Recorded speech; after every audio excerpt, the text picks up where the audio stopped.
Welcome back again my channel. ನನ್ನ ಸ್ನೇಹಿತರೆ, ಇವತ್ತೇನು ಅಂದರೆ ಬೋಟಿ ಗೊಜ್ಜು ಕಣ್ರಿ.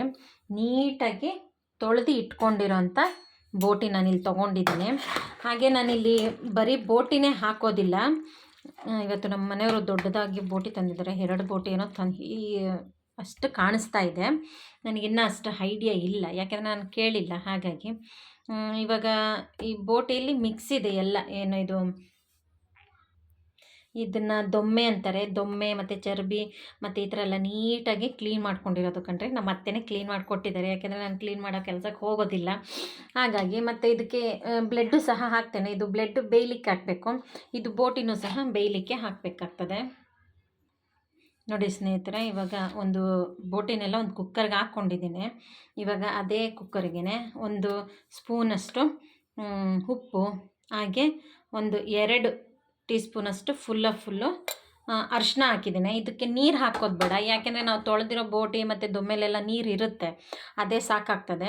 ಇವಾಗ ಇದನ್ನು ಲಿಡ್ ಮುಚ್ಚಿ ಒಂದು 10 ವಿಷಿಲಾದರೂ ಕೂಗಿಸ್ಕೊಳ್ಳೋಣ. ಹಾಗೆ ಬ್ಲೆಡ್ ಸಹ ಅಷ್ಟೇ ಸ್ನೇಹಿತರೆ, ಬರೀ ನೀರು ಹಾಕಿದ್ರೆ ಸಾಕು. ಉಪ್ಪು ಅರಿಶಿನ ಏನೂ ಹಾಕೋದು ಬೇಡ. ಇದನ್ನು ಚೆನ್ನಾಗಿ ಒಂದು 5 ನಿಮಿಷದಷ್ಟು ಕುದಿಸ್ಕೊಳ್ಳೋಣ.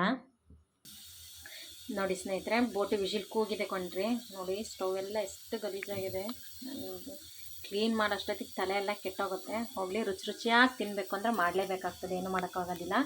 ಹಾಗೆ ಇಲ್ಲಿ ಒಂದು ಬಾಣಲೆ ಇಟ್ಕೊಂಡಿದ್ದೀನಿ ಸ್ನೇಹಿತರೆ. ಮಸಾಲೆ ಪದಾರ್ಥನೆಲ್ಲ ಹುರಿದು ಮಾಡಿದ್ರೆ ಇದು ಗೊಜ್ಜು ಒಳ್ಳೆ ಟೇಸ್ಟ್ ಬರ್ತದೆ. ಈಗ ಇದಕ್ಕೆ ಸ್ವಲ್ಪ ಎಣ್ಣೆ ಹಾಕುವ. ನೋಡಿ ಸ್ನೇಹಿತರೆ, 2ರಿಂದ 3 ಸ್ಪೂನಷ್ಟು ಎಣ್ಣೆ ಹಾಕಿದ್ದೀನಿ. ಅದೇ ಎಣ್ಣೆಗೆ ಈ ಹೆಚ್ಚಿರೋಂಥ ಈರುಳ್ಳಿ ಏನಿತ್ತು, ಈ ಈರುಳ್ಳಿನ ಹಾಕೊಳ್ಳೋಣ. ಇಲ್ಲಿ ನಾನು ಸಣ್ಣ ಸೈಜು, ಸಣ್ಣದು ಅಂದರೆ ಒಂದು ಮೀಡಿಯಮ್ ಸೈಜು ಅಂತ ಅಂದ್ಕೊಳ್ಳಿ, 3 ಈರುಳ್ಳಿ ತೊಗೊಂಡಿದ್ದೇನೆ. ದಪ್ಪಕ್ಕೆ ಹೆಚ್ಕೊಳ್ಳಿ, ಸಣ್ಣಗೆ ನೆಚ್ಚಬೇಕು ಅನ್ನೋದೇನು ಇಲ್ಲ. ಅದೇ ಫ್ರೈ ಮಾಡ್ತಾ ಇರೋವಂಥ ಈರುಳ್ಳಿಗೆ ಇಲ್ಲಿ ಒಂದು 6ರಿಂದ 7 ಸಣ್ಣ ಪೀಸು ಶುಂಠಿ, ಹಾಗೆ ಇಲ್ಲಿ ನೋಡಿ ಒಂದು 3 ದೊಡ್ಡ ಪೀಸ್ ಚಕ್ಕೆ, 2 ಏಲಕ್ಕಿ, ಹಾಗೆ ಒಂದು 15ರಿಂದ 20 ಲವಂಗ ತೊಗೊಂಡಿದ್ದೀನಿ. ಅದನ್ನು ಸಹ ಹಾಕೋಣ ಈ ಈರುಳ್ಳಿಯಲ್ಲೇ. ಹಾಗೆ ಚೆನ್ನಾಗಿ ಫ್ರೈ ಮಾಡಬೇಕು. ನೋಡಿ ಸ್ನೇಹಿತರೆ, ಫ್ರೈ ಆಲ್ರೆಡಿ ಆಗಿದೆ. ಫ್ರೈ ಆಗ್ತಾ ಇರೋವಂಥ ಈರುಳ್ಳಿಗೆ ಈಗ ನಾನೊಂದು ಅರ್ಧ ಹೋಳಷ್ಟು ಕಾಯಿ ತುರಿ ತೊಗೊಂಡಿದ್ದೆ. ಆ ಕಾಯಿ ತುರಿನೂ ಸಹ ಹಾಕಿ ಹೀಗೆ ಇದರಲ್ಲಿ ಫ್ರೈ ಮಾಡುವ. ಅದಕ್ಕೆ ಸ್ವಲ್ಪ ಕಡಲೆ, ಒಂದು ದೊಡ್ಡ ಸ್ಪೂನಲ್ಲಿ ಒಂದು 2 ಸ್ಪೂನಷ್ಟು ಕಡಲೆ. ಕಾಯ್ದು ಸ್ವಲ್ಪ ಹಸಿ ವಾಸನೆ ಹೋದರೆ ಸಾಕು. ಹೀಗೆ ಕಾಯಿನೆಲ್ಲ ಹುರಿದು ಬೋಟಿ ಗೊಜ್ಜು ಮುದ್ದೆ ಮಾಡಿಟ್ಕೊಂಡು ಬ್ಯಾಟಿಂಗ್ ಮಾಡ್ತಾಯಿದ್ರೆ ಸ್ನೇಹಿತರೆ, ಅದರ ಲೆವೆಲ್ಲೇ ಬೇರೆ. ಈಗ ಫಸ್ಟು ಮಸಾಲೆ ಹುರ್ಕೊಳ್ಳೋಣ. ಕಾಯಿ ಹಸಿ ವಾಸನೆ ಕಮ್ಮಿ ಆಗಿದೆ ಸ್ನೇಹಿತರೆ. ಅದಕ್ಕೇ ಒಂದು ಮುಷ್ಟಿ ಅಷ್ಟು ಕೊತ್ತಂಬರಿ, ಪುದೀನ ಸೊಪ್ಪು. ನಾನು ಕಡ್ಡಿ ಎಲ್ಲ ತೆಗಿಯೋದಿಲ್ಲ, ಕಡ್ಡಿ ಹಾಕ್ತೇನೆ, ಬಲ್ತಿರೋ ಕಡ್ಡಿ ಮಾತ್ರ ತೆಗಿಯೋದು ಅಷ್ಟೇ. ಹಾಗೆ ಸ್ವಲ್ಪ ಕೊತ್ತಂಬರಿ ಸೊಪ್ಪು, ಇದನ್ನು ಸಹ ಫ್ರೈ ಮಾಡ್ಕೊಳ್ಳೋಣ. ಕೊತ್ತಂಬರಿ ಸೊಪ್ಪು, ಪುದೀನ ಸೊಪ್ಪು ಹಾಕಿದ ತಕ್ಷಣ ಸ್ಟವ್ ಆಫ್ ಮಾಡ್ಕೊಳ್ಳಿ. ಆ ಕಾಯಿದು ಮತ್ತು ಈರುಳ್ಳಿದು ಏನು ಬಿಸಿ ಇರುತ್ತೋ ಆ ಬಿಸಿಲೇನೇ ಇದು ಸ್ವಲ್ಪ ಬಾಡ್ದಂಗಾದರೆ ಅಷ್ಟೇ ಸಾಕು. ನೋಡಿ ಸ್ನೇಹಿತರೆ, ಮಸಾಲೆ ತಣ್ಣಗಾಗಲಿ. ಅಷ್ಟರೊಳಗೆ ನಾವಿಲ್ಲಿ ಬೋಟಿ ಗೊಜ್ಜು ಏನಿದು ಬ್ಲೆಡ್ಡು ಬೇಯಿಸ್ಕೊಂಡಿದ್ವಲ್ಲ, ಅದನ್ನು ಸಣ್ಣದಾಗಿ ಈ ಥರ ಪೀಸಸ್ ಆಗಿ ಕಟ್ ಮಾಡಿ ಇಟ್ಕೊಂಡಿದ್ದೀನಿ ಕಣ್ರಿ. ಹಾಗೆ ಬಾಳೆಕಾಯಿ, ಹಾಗೆ ಆಲೂಗಡ್ಡೆ ಎರಡನ್ನೂ ಸಹ, 2 ಬಾಳೆಕಾಯಿ, ಒಂದು ದೊಡ್ಡದು ಆಲೂಗಡ್ಡೆ, ಎರಡನ್ನು ಸಹ ಸಣ್ಣದಾಗಿ ಇಲ್ಲಿ ಕಟ್ ಮಾಡಿ ಇಟ್ಕೊಂಡಿದ್ದೀನಿ.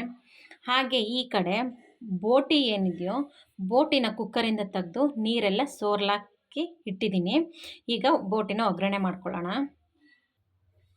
ತಪ್ಪಲೆ ತೊಗೊಂಡಿದ್ದೀನಿ ಸ್ನೇಹಿತರೆ. ಬೋಟಿಲಿ ಕುಕ್ಕರಲ್ಲಿ ಮಾಡ್ಲಿಕ್ಕೆ ಆಗೋದಿಲ್ಲ, ಅದು 7 ಲೀಟ್ರ್ ಕುಕ್ಕರು. ನಿಮ್ಮ ಹತ್ರ ಯಾವುದಾದ್ರೂ ದೊಡ್ಡದು 12 ಲೀಟ್ರ್ ಕುಕ್ಕರ್ ಇತ್ತು ಅಂದರೆ ಚೆನ್ನಾಗಾಗುತ್ತೆ, ಅದನ್ನು ತೊಗೊಳ್ಳಿ. 12 ಲೀಟ್ರ್ ಕುಕ್ಕರ್ ಇಲ್ಲದೆ ಇರೋ ಕಾರಣ ನಾನೊಂದು ತಪ್ಪಲೆ ತೊಗೊಂಡಿದ್ದೀನಿ. ಆ ತಪ್ಪಲೆಗೆ ಒಂದು 2ರಿಂದ 3 ಸ್ಪೂನಷ್ಟು ಎಣ್ಣೆ ಹಾಕಿದ್ದೀನಿ. ಅದಕ್ಕೇ ಒಂದು ಮೀಡಿಯಮ್ ಸೈಜು ಹೆಚ್ಚಿರೋ ಈರುಳ್ಳಿ, ಒಂದು ಮುಷ್ಟಿಯಷ್ಟು ಜಜ್ಜಿರೋ ಅಂಥ ಬೆಳ್ಳುಳ್ಳಿ, ಇವೆರಡನ್ನೂ ಸಹ ಹಾಕಿ 1-2 ನಿಮಿಷ ಫ್ರೈ ಮಾಡೋಣ. ಈರುಳ್ಳಿ ಎಲ್ಲ ಫ್ರೈ ಆಗ್ತಿದ್ದಂಗೆ ನಾವು ಸೋರ್ಲಿ ಇಟ್ಕೊಂಡಿದ್ವಲ್ಲ ಸ್ನೇಹಿತರೆ ಬೋಟಿ, ಆ ಬೋಟಿನೂ ಸಹ ಹಾಕಿ ಒಂದು 2 ನಿಮಿಷ ಹಾಗೆ ಆ ಎಣ್ಣೆಲೇ ಫ್ರೈ ಮಾಡೋಣ. ಹಾಗೆ ಆಲೂಗೆಡ್ಡೆನೂ ನಾವು ಬಾಳೆಕಾಯಿ ಏನು ಹೆಚ್ಚಿದ್ವೋ ಅದನ್ನು ಸಹ ಹಾಕ್ತಾಯಿದ್ದೀನಿ. ನೀವು ಬೇಕಿದ್ದರೆ ಬಟಾಣಿ ಅಂತೀನಿ, ಕಡಲೆಕಾಳು ಇರುತ್ತಲ್ಲ ಸ್ನೇಹಿತರೆ, ಅದನ್ನು ಸಹ ಹಾಕ್ಬೋದು. ಆಮೇಲೆ ಹಸಿ ಬಟಾಣಿ ಇತ್ತು ಅಂದ್ರೂ ಸಹ ತುಂಬ ಚೆನ್ನಾಗಾಗುತ್ತೆ. ಅವೆರಡೂ ಸಹ ಇಲ್ಲ, ನೀವು ಇದ್ರ ಜೊತೆ ಹಾಕ್ಕೋಬೋದು. ಕೆಲವರು ಬಾಳೆಕಾಯಿ ತಿನ್ನಲ್ಲ ಅಂತಾರೆ, ಅವ್ರು ಬೇಕಿದ್ರೆ ಸ್ಕಿಪ್ ಮಾಡ್ಕೊಳ್ಳಿ. ಮಾತ್ರ ಹಾಕಿದ್ರೆ ಟೇಸ್ಟು ತುಂಬ ಚೆನ್ನಾಗಿರುತ್ತೆ. ಹಾಗೆ ಅದನ್ನು ಟಾಸ್ ಮಾಡ್ತಿದ್ದಂಗೆ ಇಲ್ಲಿ ಒಂದು 2 ಟೊಮೊಟೊ ಹಣ್ಣು, ದೊಡ್ಡದೆ 2 ಟೊಮೊಟೊ ಹಣ್ಣನ್ನು ಸಣ್ಣದಾಗಿ ಹೆಚ್ಚಿದ್ದೀನಿ, ಅದು ಸಹ ಹಾಕಿ ಟಾಸ್ ಮಾಡುವ. ಬೋಟಿ ಹಾಕಿದ್ಮೇಲೆ ಕೈ ಆಡ್ತಾನೆ ಇರಿ ಸ್ನೇಹಿತರೆ, ಬೋಟಿ ತಳ ಹಿಡಿಯುತ್ತೆ, ಸೀದೋಗೋ ಅಂಥ ಚಾನ್ಸಸ್ ತುಂಬ ಇರುತ್ತೆ. ಕೈ ತಿರುತ್ತಾನೆ ಇರಬೇಕು ಅವಾಗವಾಗ. ಹಾಗೆ 5 ನಿಮಿಷ ಫ್ರೈ ಆದಮೇಲೆ ಸ್ನೇಹಿತರೆ ಮಟನ್ ಹುಡಿ ಅಂದರೆ ನಮ್ಮ ಕಡೆ ಖಾರದ ಪುಡಿ, ಧನ್ಯ ಪುಡಿ ಮಿಕ್ಸ್ ಮಾಡಿ ಇಟ್ಕೊತಾರೆ ನೋಡಿ ಸ್ನೇಹಿತರೆ, ಆ ಮಟನ್ ಹುಡಿನ 4 ಸ್ಪೂನ್ ಹಾಕ್ತಾಯಿದ್ದೇನೆ. ನಾವು ಮಾಡಿರೋ ಮಟನ್ ಹುಡಿ ಸ್ವಲ್ಪ ಖಾರ ಕಮ್ಮಿ ಇರೋದ್ರಿಂದ ನಾನು ಎಕ್ಸ್ಟ್ರಾ ಚಿಲ್ಲಿ ಪೌಡ್ರು ಸಹ ಹಾಕ್ಕೊತೇನೆ 1 ಸ್ಪೂನು. ನಿಮ್ಮದು ಮಟನ್ ಹುಡಿ ಕರೆಕ್ಟಾಗಿ ಖಾರ ಎಲ್ಲ ಸರಿ ಇದೆ ಅಂತಂದರೆ ಏನು ಬೇಡ, ಇದು ಸಹ 1-2 ಸೆಕೆಂಡ್ ಹಾಗೆ ಫ್ರೈ ಮಾಡುವ. ಹಾಗೆ ನಾವು ಇದು ಬೋಟಿನೆಲ್ಲ ಸೋರ್ಲಾಕಿದ್ದು ನೀರಿತ್ತಲ್ಲ ಸ್ನೇಹಿತರೆ, ಅದೇ ನೀರೇ ಸಾಕು. ಸ್ವಲ್ಪ ನಾವು ಮಸಾಲೆ ಎಲ್ಲ ರುಬ್ಬೋವರೆಗೂ ಇದು ಅದೇ ನೀರಲ್ಲಿ ಹಾಗೆ ಬೇಯ್ತಾ ಇರಲಿ. ಅಲ್ಲಿ ಅದೊಂದು 5 ನಿಮಿಷ ಬೇಯ್ತಾ ಇದ್ದಂಗೆ ನಾವಿಲ್ಲಿ ರುಬ್ಬಿಟ್ಕೊಂಡಿದ್ವಲ್ಲ ಸ್ನೇಹಿತರೆ ಮಸಾಲೆ, ಅದು ಆಲ್ರೆಡಿ ಪೂರ್ತಿಯಾಗಿ ತಣ್ಣಗಾಗಿದೆ. ಈಗ ಒಂದು ಮಿಕ್ಸಿ ಜಾರಲ್ಲಿ ಹಾಕಿ ರುಬ್ಕೊಳ್ಳೋಣ. ನೋಡಿ ಸ್ನೇಹಿತರೆ, ನೀರು ಹಾಕಿ ಬೋಟಿ ಚೆನ್ನಾಗಿ ಬೆಂದಿದೆ ಕಣ್ರಿ. ಆ ಸಾಂಬಾರು ಹುಡಿ ಹಾಕಿದ್ದಲ್ಲ ಅದೆಲ್ಲ ಚೆನ್ನಾಗಿ ಬೆಂದಿದೆ. ಈಗ ರುಬ್ಬಿಟ್ಕೊಂಡಿರೋ ಅಂಥ ಮಸಾಲೆ ಏನಿತ್ತು ಆ ಮಸಾಲೆನೂ ಸಹ ಹಾಕೋಣ. ಆ ಮಸಾಲೆನೇ ಹಾಕಿ, ಇದು ಗೊಜ್ಜಾಗಿರೋದ್ರಿಂದ ನಿಮಗೆ ಕನ್ಸಿಸ್ಟೆನ್ಸಿ ಎಷ್ಟು ಬೇಕೋ ಅಷ್ಟು ನೋಡಿ ಹಾಕ್ಕೊಳ್ಳಿ.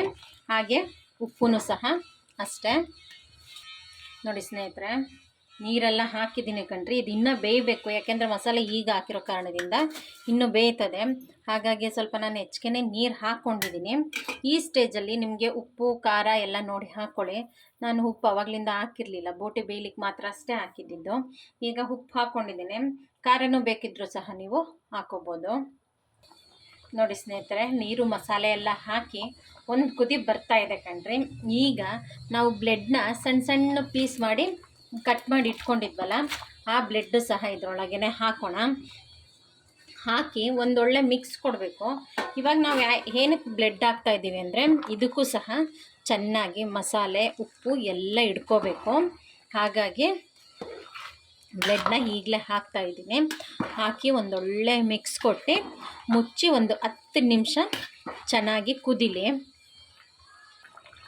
ನೋಡಿ ಸ್ನೇಹಿತರೆ, ಒಳ್ಳೆ ಬೋಟಿ ಗೊಜ್ಜು ರೆಡಿಯಾಗಿದೆ ಕಣ್ರಿ. ಈಗ ಇದನ್ನು ಸರ್ವ್ ಮಾಡ್ಕೊಳ್ಳೋಣ. ನೋಡಿ ಸ್ನೇಹಿತರೆ, ಒಂದೊಳ್ಳೆ ಬೋಟಿ ಗೊಜ್ಜು ರೆಡಿ ಆಯಿತು ಕಣ್ರಿ. ಮುದ್ದೆಗೆ, ಅನ್ನಕ್ಕೆ, ದೋಸೆಗೆ, ಇಡ್ಲಿಗೆ ಒಳ್ಳೆ ಕಾಂಬಿನೇಷನ್ ಕಣ್ರಿ. ಹಾಗೆ ಸಾನಿಧಿ ಈ ಅಡುಗೆ ಇಷ್ಟ ಆಯಿತು ಅಂದರೆ ಸಾನಿಧಿ ಸಿಂಪಲ್ ಅಡುಗೆ ಮನೆ ಚಾನಲ್ನ ಸಬ್ಸ್ಕ್ರೈಬ್ ಮಾಡ್ಕೊಳ್ಳಿ, ಲೈಕ್ ಮಾಡಿ, ಶೇರ್ ಮಾಡಿ, ಸಪೋರ್ಟ್ ಮಾಡಿ. Thank you.